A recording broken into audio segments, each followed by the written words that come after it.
I feel like this opinion is why a lot of women especially fall into toxic relationships with people who have very unhealthy tendencies and then feel like they need to stay because we're just supposed to accept people's flaws and that we're supposed to stay with them while they grow and we should grow together. When people say that in a relationship you're supposed to grow together, that does not mean that each individual is growing on their own and becoming the best version of them. That's something you need to do when you're alone. If you have things that you need to work on about yourself, you're supposed to do that independently. And then when you're at the point where you love yourself truly inside and out, that's when you have room to love someone else. You can't be unhappy with who you are while dating someone else. If you have poor tendencies as an individual, that's going to affect your partner and you won't be able to grow together. If your partner has values that don't align with yours, if your partner has toxic tendencies that affect your stress level, that affect your happiness, you cannot be with them. Maybe one day they'll outgrow those toxic tendencies, but it's not your job to stay with them while they do so. You cannot grow together if that person needs to grow on their own. Just as an example, I used to date someone who had a very strong dependency on marijuana. Not only am I someone who does not smoke, but this was not just a smoking for fun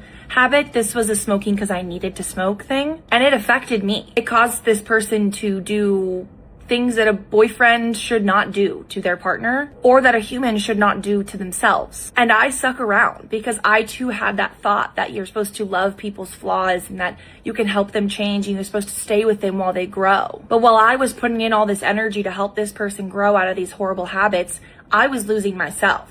I kept trying to push them up while I was falling down. You will lose yourself trying to force somebody else to find themselves. And you have to remember that self-preservation is not a selfish act. It's okay to put yourself first.